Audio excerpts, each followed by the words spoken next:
Ano, tuloy ba? Woo! Hi guys! Welcome back to my channel, and for today's video, andito na naman tayo sa NAIA Terminal 3. Kakauwi lang natin nung nakaraan from Japan, and ngayon, punta naman tayo sa Malaysia and Brunei. Actually, nauna ko itong i-book with friends, pero dahil nga single entry yung na-approve sa atin sa Japan last time, yung Japan yung inuna natin kasi mag-expire yung Japan visa natin before January 24. So ngayon, ito na talaga yung next trip natin agad-agad. After 2 days lang. So ayun guys, katatapos lang natin mag-print ng boarding pass. And ngayon, pupunta na tayo sa immigration. So daan tayo ng immigration saglit. And then after ng immigration, pupunta tayo sa airline lounge. So kasama ko pala yung mga high school barkada ko. And ayun, let's go! Kakalagpas lang natin sa immigration and dalawa yung tinanong sa akin kung anong work ko and then kung saan, kung hanggang kailan ako sa trip na to. So sinabi ko lang hanggang January 23 ng gabi, pero ang arrival dito is January 24 ng madaling araw na. And ayun, punta muna tayo sa airline lounge. So sana hindi masyadong maraming tao kasi doon natin plan mag-dinner for tonight before tayo mag-fly out. Parang tagal mo doon, kids? Return ticket, tinanong ko. Hindi naman tinanong. Baka crush ako kaya. Nagpapak-crush sa'yo. Let's go. Baka sinabi mo, Brunei, kota pa lang tayo. Nalito yung sa ano.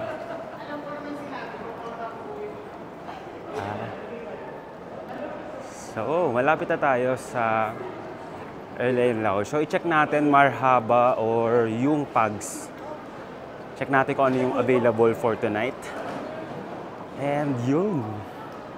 So, lahat na kami, clear na kami sa immigration and waiting na lang sa boarding time namin dito sa NAIA Terminal 3. So, ayun guys, katatapos lang natin mag-dinner at tumambay sa Pags Lounge. And ngayon nandito na tayo, naglakad sa gate number natin. Gate 103 tayo, bound for Kota Kinabalu. So for our flight for today, 11:30 PM pa. Pero andito na tayo before boarding time para safe lang. Kasi minsan nag-iiba yung mga boarding gate eh. So ayun, waiting lang tayo. For this trip, ang gagawin natin is Manila to Kota, and then after 3 days, magta-transfer naman tayo through Brunei. So magbabas lang tayo, and then around 1.5 day lang tayo sa Brunei, and then magpa-fly out na tayo on the 23rd ng January.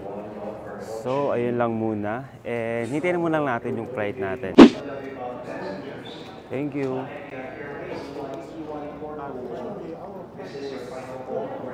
Okay guys, boarding na tayo, bound for Kota Kinabalu. Located to sa Malaysia, and ayun, hindi naman kami mag-hike pero more on ano lang, more on gala-gala lang sa mga mosque and yung magbi-beach tayo doon. So time check, 11:45 PM na. We are already boarding and darating kami doon ng madaling araw. Around 1:40 AM yung arrival namin doon. And buti na lang pala, chinek ko yung Agoda booking namin kasi nagkaroon bigla ng cancellation yung ano namin, yung book namin. So habang nag-aano kami doon, habang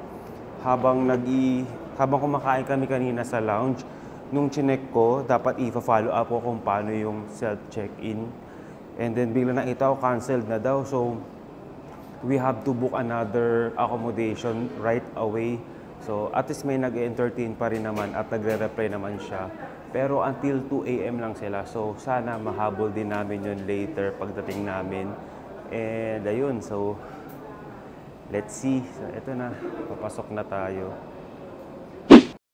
So ayun guys, nandito na tayo sa Kota Kinabalu.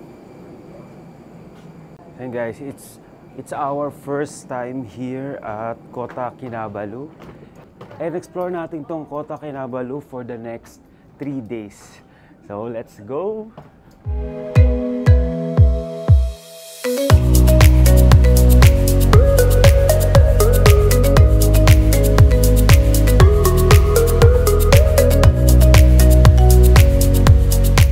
Nandito na tayo guys sa Bulatan Hostel.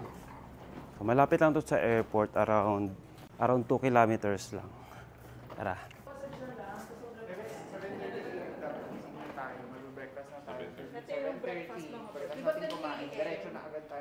ito. Ito na tayo. Wow, parang apartment style pala. Ay, ang laki naman ng double bed nila. Ang laki. Ano ang dalawa kayo ni Eds? Double bed, double bed, and then single bed. Nga naman.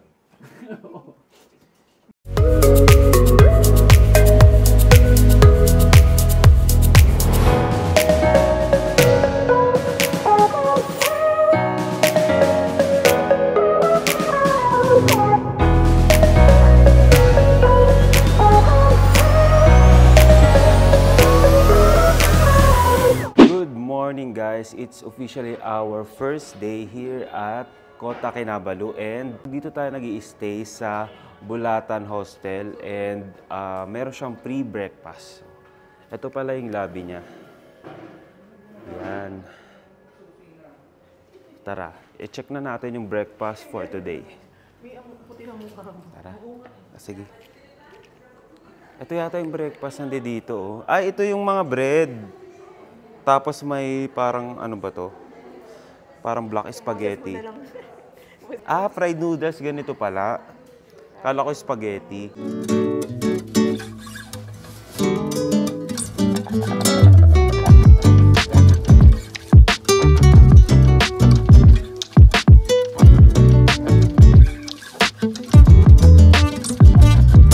Okay guys, breakfast muna tayo bago mag-tour today. So we have fried noodles here and then may tasty bread din na ano with peanut butter and then yung coffee natin.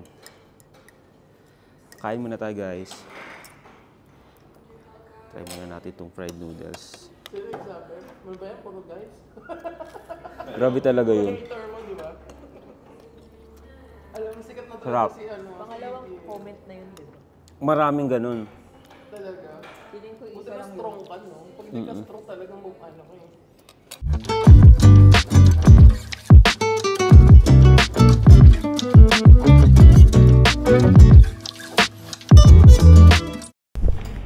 Okay guys, mag-withdraw muna tayo dito sa 7-Eleven. Ambang ATM.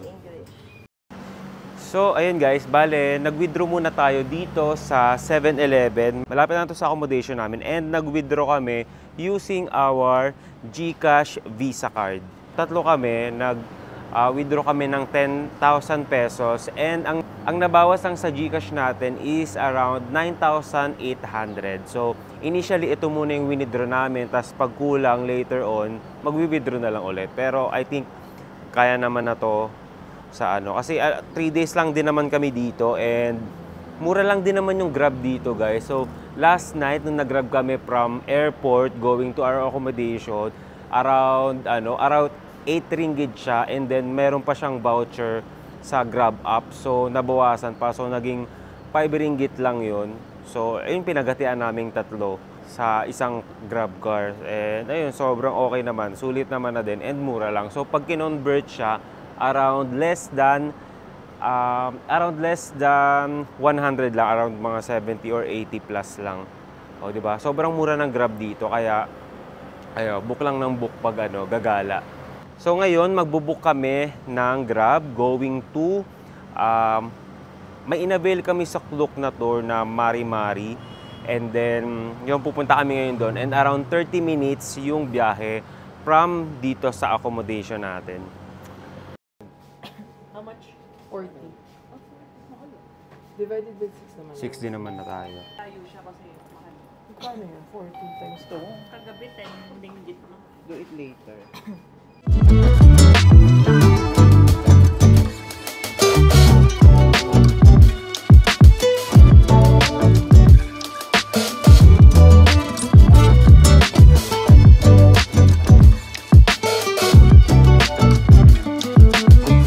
Guys, andito na tayo sa Mari-Mari Cultural Village and na-avail natin to sa Klook.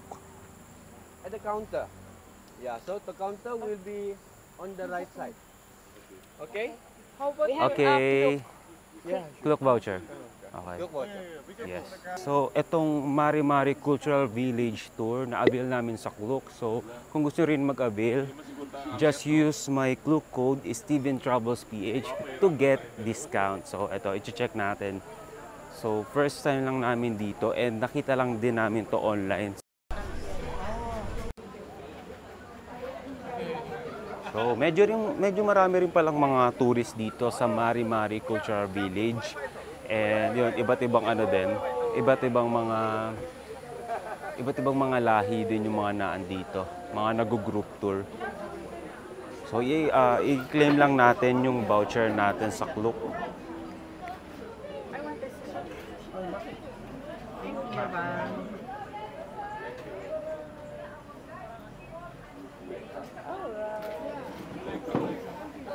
By the way, your nationality? Philippine. Ay, dua.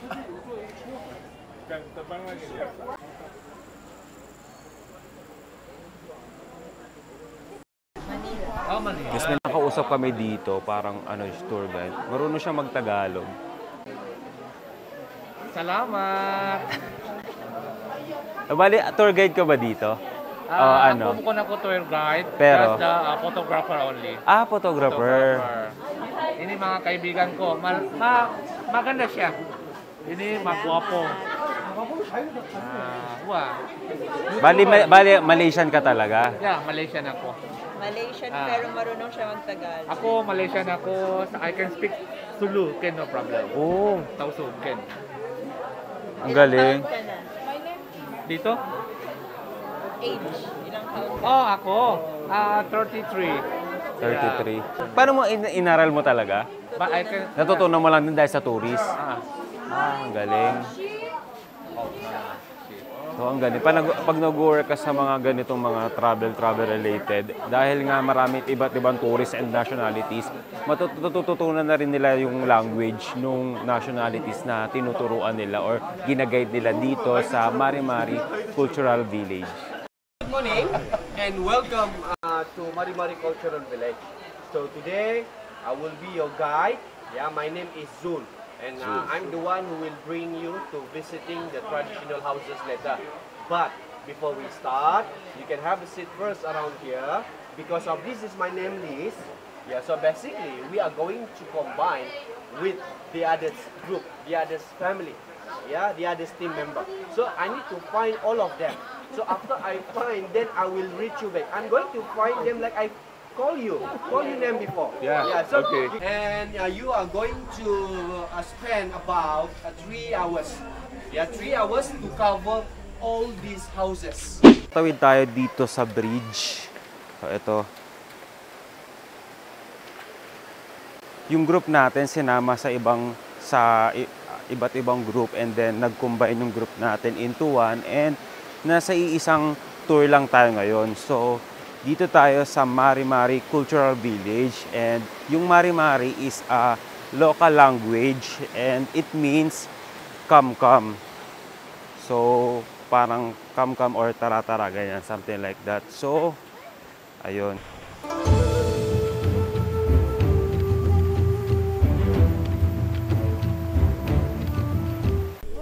So, isa sa mga first na village na pupuntahan natin dito is yung Badjao House.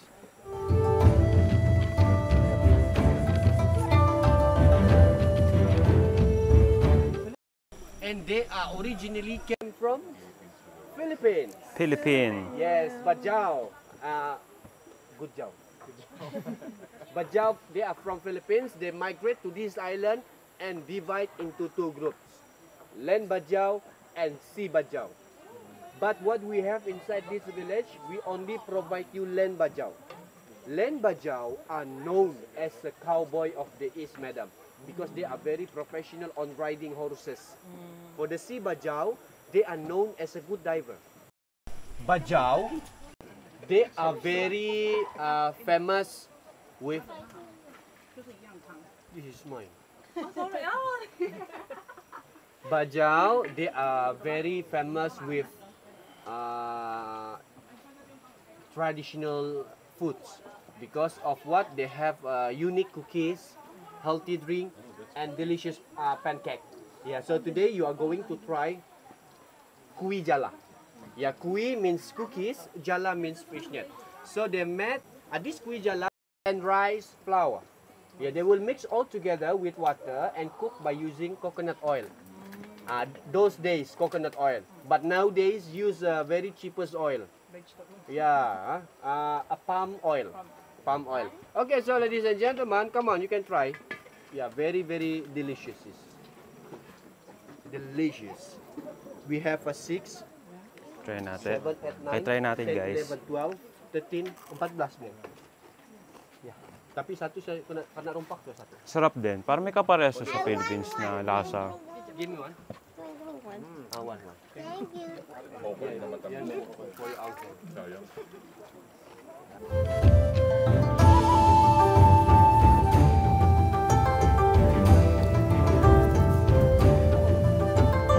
here we go. Juice.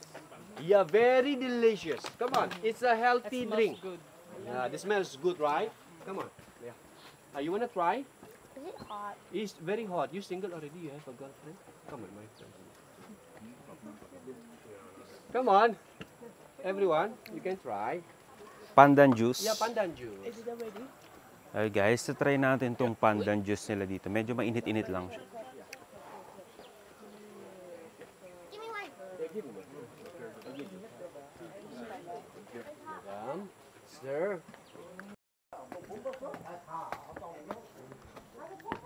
So, papasok tayo sa isa sa mga Banjao house dito sa village. Wow. Yes.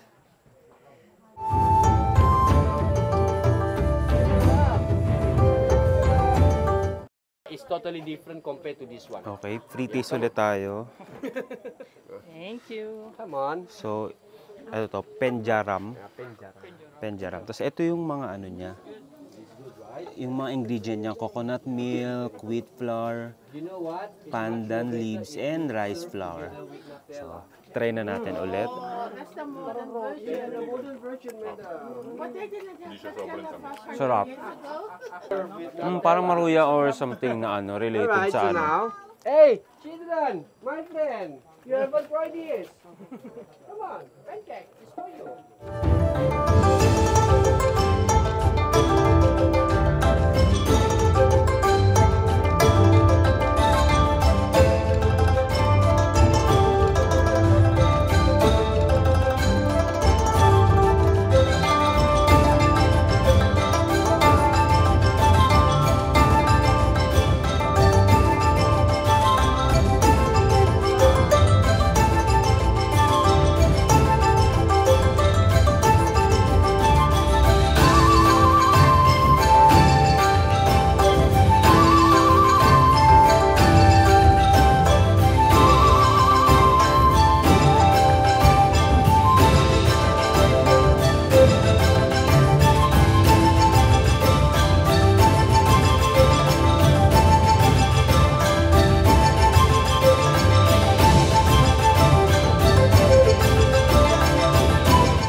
Ano daw to?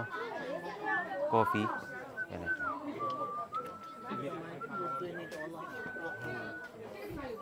Coffee. Parang black coffee yun, no? Try natin.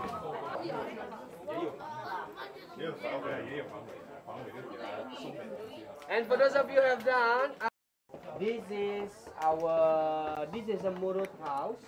Yeah, Murut is the third largest ethnic groups in Sabah, and they are known as the headhunter. Oh! Give a round of applause to the boys. Okay, so now I will let you try this lansaran, but do not perform high jump like the. So what we are going to do is press synchronously. Yeah, together. One, two, one, two, one, two, one, jump!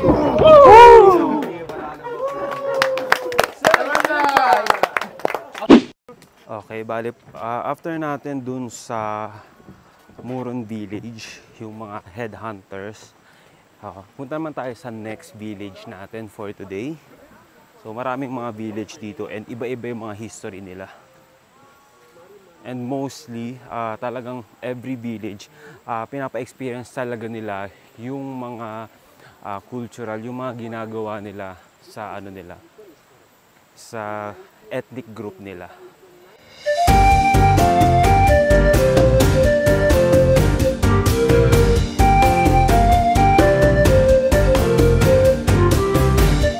Like everyone, they call this Walay Siliu.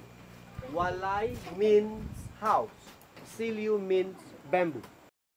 And this one, this is a very interesting part. Yeah, this one, others then, don't bring it first. Yeah, otherwise you are going to take a new cup. 1, 2, 3. Aramay! Have a nice day! Yeah, tuba. Tuba, yeah, yes. Tuba. Lasang tuba? And madam, you know what the ingredients? You know what the sweets came from? And it's very versatile because it can be used to make fire. Yeah. So, itry natin tong linapak. They use made but in China. So good, sarap. And it's, but in West Linapak. So, itong linapak na to, niluluto siya sa loob ng bamboo. Okay guys, this is the ingredients, linapak.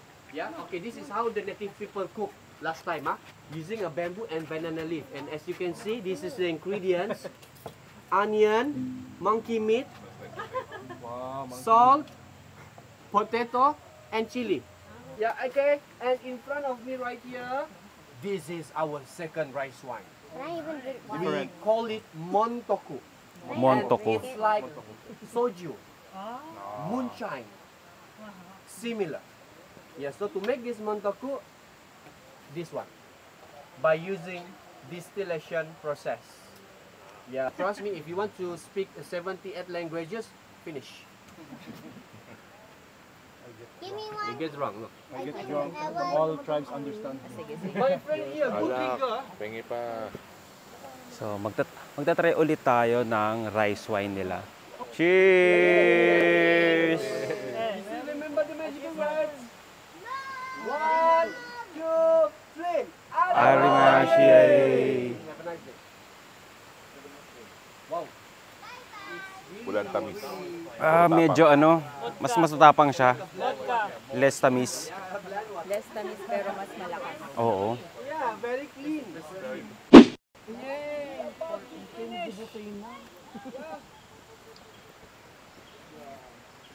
Yeah, the rungus loka.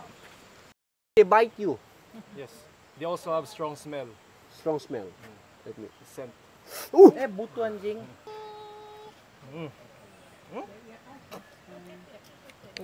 Madu kelulut. It's a bit citrusy. Madu kelulut or honey. Ito naman yung tatry natin. Yes, actually I'm a half Filipino. Yeah, Sobrang tamis. from Cebu.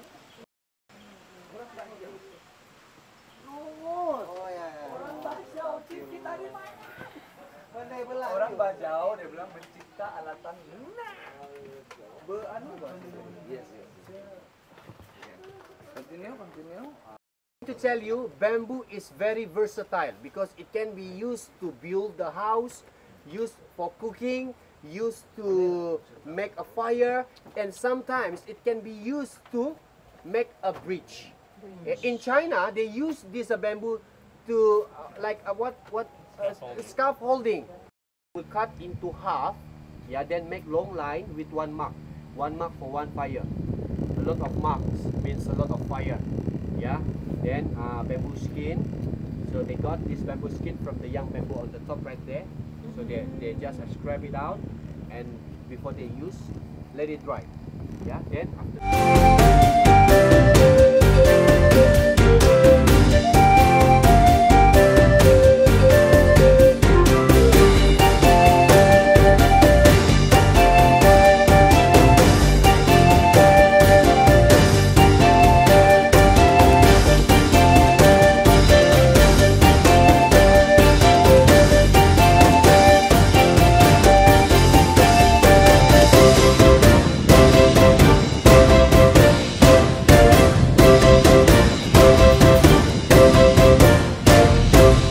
Give a round of applause to Zul.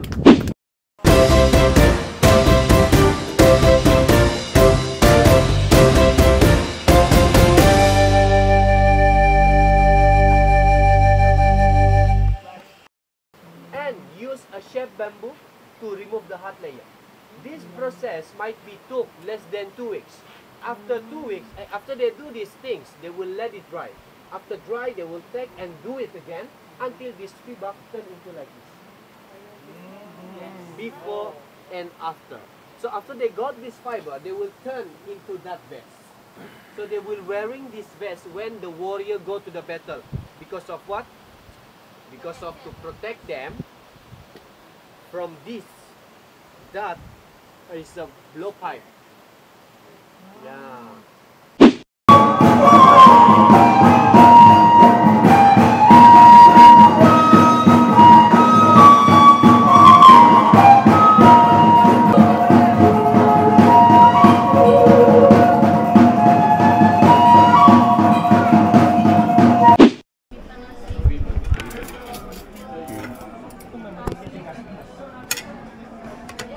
Sige lang. Thank you.